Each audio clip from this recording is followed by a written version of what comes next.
Muy bien. Ahora sí, entonces vamos a empezar una temática que a nosotros nos interesa mucho en cuanto a su desarrollo, no solamente conceptual, operativo, sino las repercusiones que tiene en el contexto social, ¿no? Y por eso es que el título va de lo personal a una situación ligada con la especie humana en general. A ver, vamos a ver con la segunda diapositiva.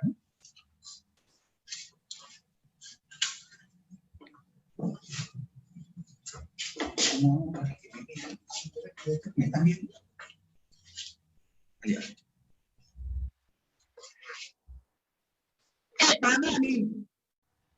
Aquí está la psicología, llorando una traición con amargura por aquellos que le decían, déjate de la cordura, por aquellos que le decían, dedícate a la locura. Y fue así entonces como a lo largo de 30 siglos de desarrollo histórico, la psicología trató de comprometerse con cosas pecaminosas, malas, morbosas, que empezó a llamarle poco a poco enfermedades, poco a poco trastornos o psicopatías. Pero la escuela de Coase hace aproximadamente 30 a 25 siglos nos decía de que no existen enfermedades que atacan a un organismo, sino que lo que existen eran estilos de vida que no estaban regulados y que no estaban equilibrados, y que por lo tanto entonces había que devolverles esa armonía, y que no correspondía a una función del brujo, del charlatán o del médico de aquel entonces y de este entonces, sino que correspondía buscar el equilibrio por cuenta y propia de la propia persona. No eran necesarios brujos, chamanes, adivinos, especialistas, médicos. Era necesaria la toma de decisión del individuo para establecer un nuevo equilibrio entre él y las cosas que lo rodeaban. Bien.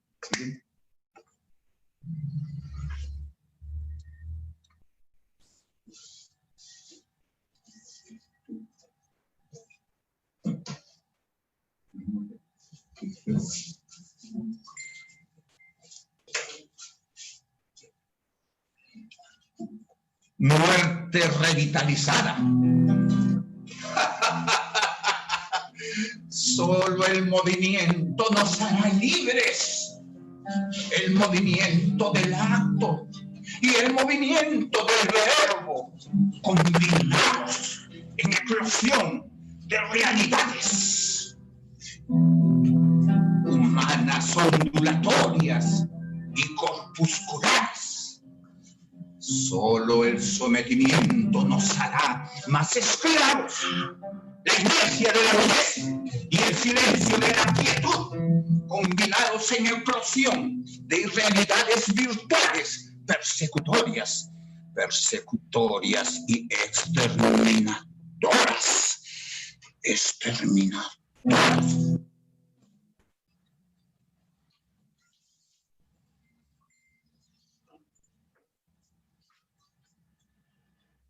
Antes, la muerte era equivalente a ausencia total de vida. Ahora, la muerte está muerta en vida. Es decir, la muerte corresponde a la restricción cada vez más agobiante de la posibilidad de movimiento, de la posibilidad de establecer acciones, interacciones, de la posibilidad de ser una persona parlante, creativa, discursiva y crítica con respecto a las cosas que le rodean. Entonces, es por eso que el día de hoy creo que es muy importantísimo tratar de entender de que hay una muerte colectiva, mientras que la muerte individual era una muerte que la persona elegía de manera intencionalmente. La muerte colectiva es una muerte distinta, porque está programada socialmente. Y en la medida que está programada socialmente, cada uno de los individuos, cosa curiosa, cosa nefasta, no se tiene miedo de la muerte. Las consignas que le salen y que le caen de arriba son consignas asumidas como si fuesen salutogénicas. Y entonces, cada instante de nuestra vida nos estamos muriendo, pensamos que estamos defendiendo nuestra propia vida. Y así nos han engañado. E ideológicamente así nos lo han hecho creer.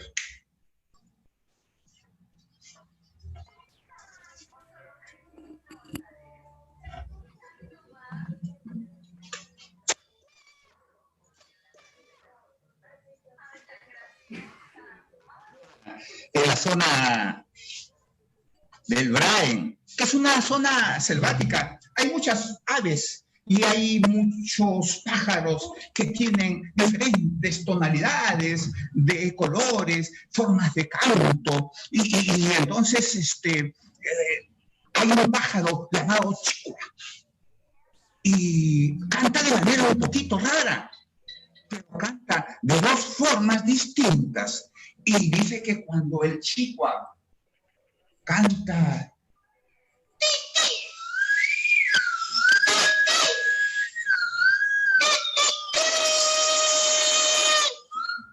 está avisando que va a pasar alguna cosa buena para las personas que están a su alrededor, porque está diciéndonos que algo bueno nos llegará ese día. Pero, sin embargo, también tiene otra modalidad de canto. La modalidad de canto que dice así: chicua, chicua, chicua, chicua. Dicen que es entonces el aviso de que algo malo está por ocurrir, de que algo pasará muy doloroso, de que puede ser una especie de advertencia, o que quién sabe, de repente podrá morir alguna persona. Por eso es que el canto de chicua para los selváticos en la Amazonía peruana es una predestinación de lo que está a punto de ocurrir.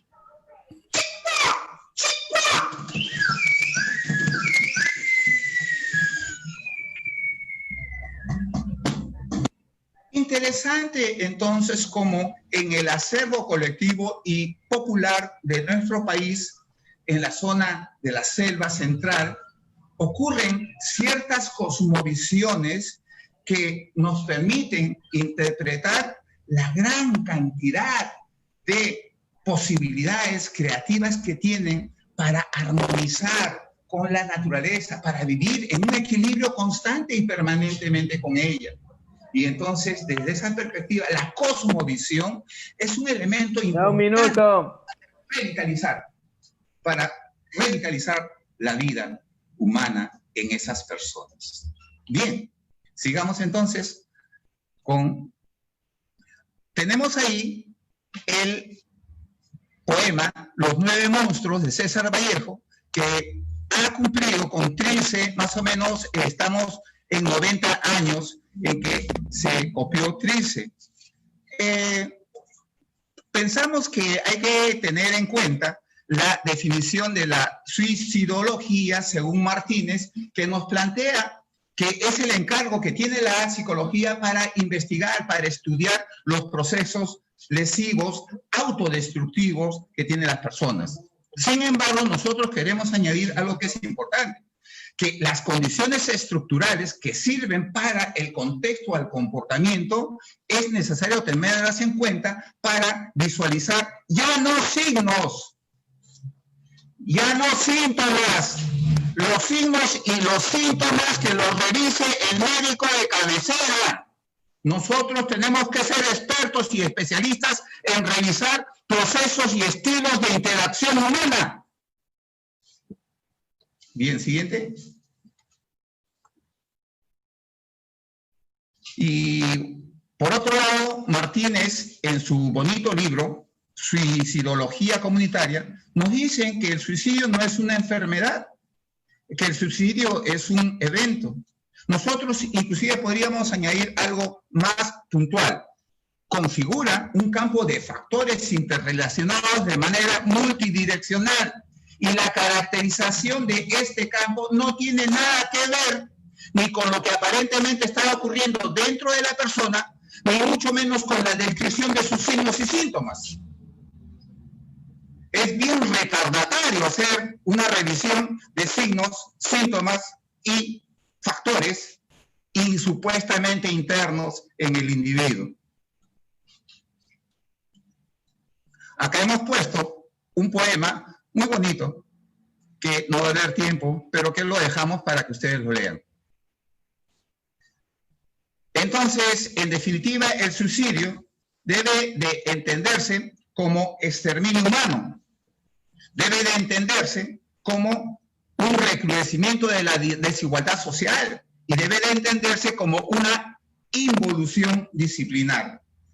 Suicidio como exterminio humano, porque hay poderes políticos, económicos y geopolíticos que están tratando de reducir la población al 20% de la población actual.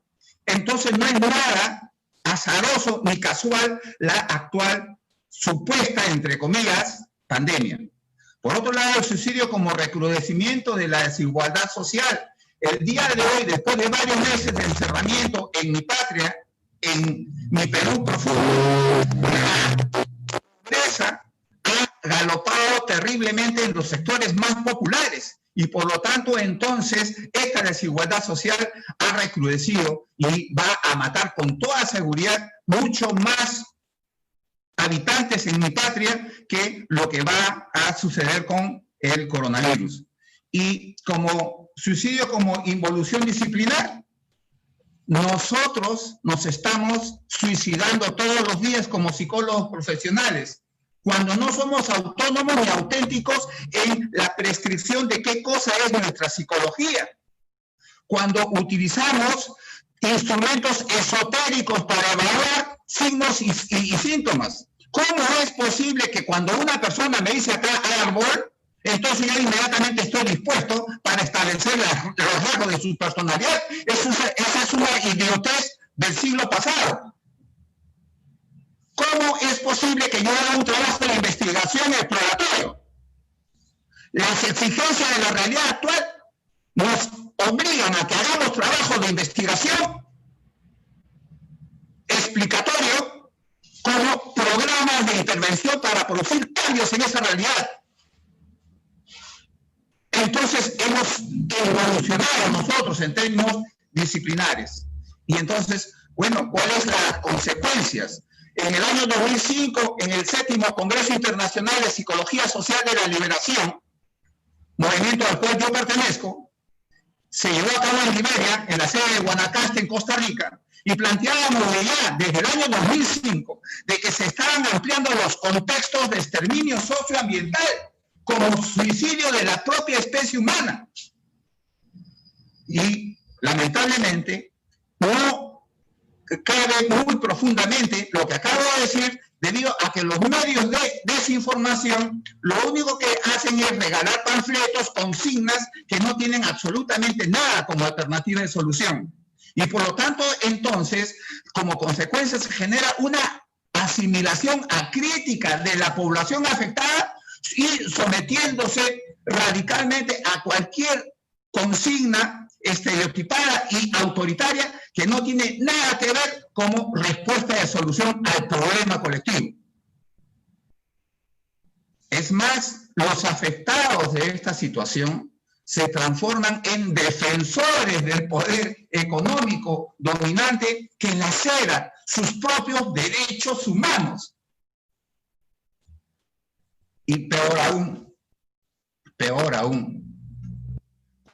van aumentando los muertos, más va aumentando la alienación religiosa de creer en fuerzas todopoderosas que van a resolver situaciones pandémicas cuando nunca a lo largo de toda la historia de la humanidad ha habido un poder sobrenatural que haya generado soluciones o tratamientos de una situación de pandemia.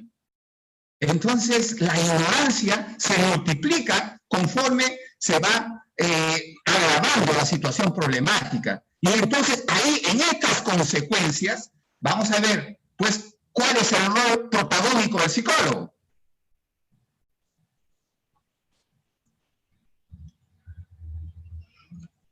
Tenemos 10 propuestas.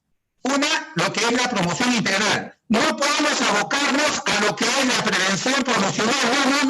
No. La palabra prevención es una palabra para el médico. Nosotros somos profesionales que nos entendemos en términos de promoción integral. En segundo lugar, pues yo no sé lo que es salud mental. Ni me interesa como psicólogo social que soy. A mí me interesa establecer estrategias para el bienestar integral y colectivo.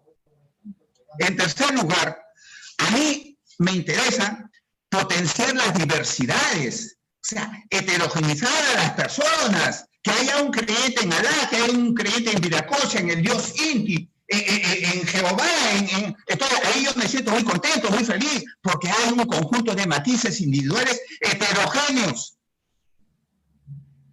La completitud personal también es importantísimo entender. No hay nadie incompleto, todos estamos completos y completamente, de manera inmediata, sucesiva, estamos dispuestos a seguir aumentando nuestra completitud si es que nos dan las debidas oportunidades. Por otro lado, la focalización de recursos versus la ubicación del problema. A nosotros nos interesa pensar de que los seres humanos tenemos recursos psicológicos importantes para seguir avanzando en nuestro proceso de desarrollo psicológico.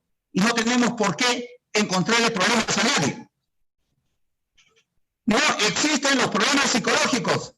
Lo que existe es una dimensión potencial o real en ciernes o no desarrollada en lo absoluto o en pequeñas proporciones ¿de qué? De recursos personales, de capacidades, de competencias.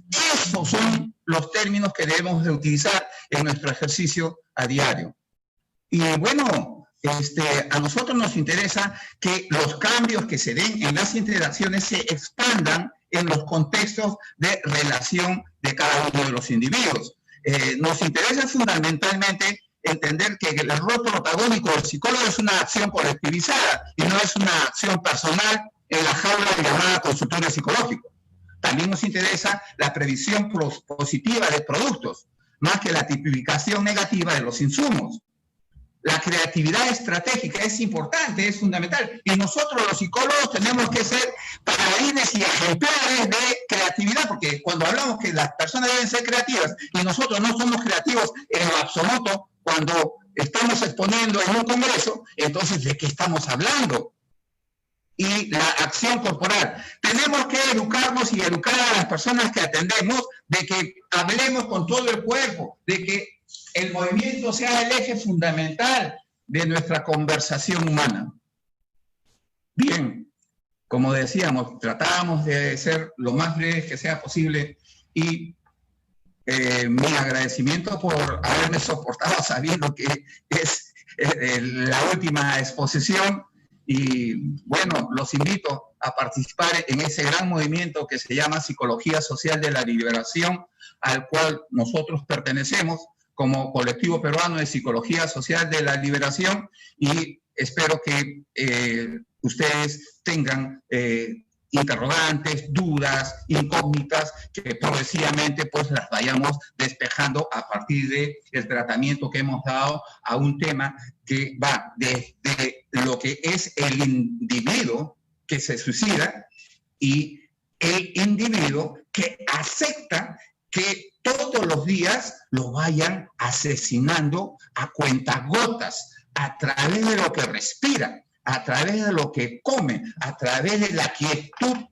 sepulcral, a través de las formas estereotipadas que nos enseñan las instituciones sociales llamadas familia, escuela, religiones, todas esas estereotipias, ojalá que aprendamos a descubrirnos de ellas y que el mensaje breve que he tratado de dar pues sea un elemento crucial en ese tipo de derrotero. Muchas gracias.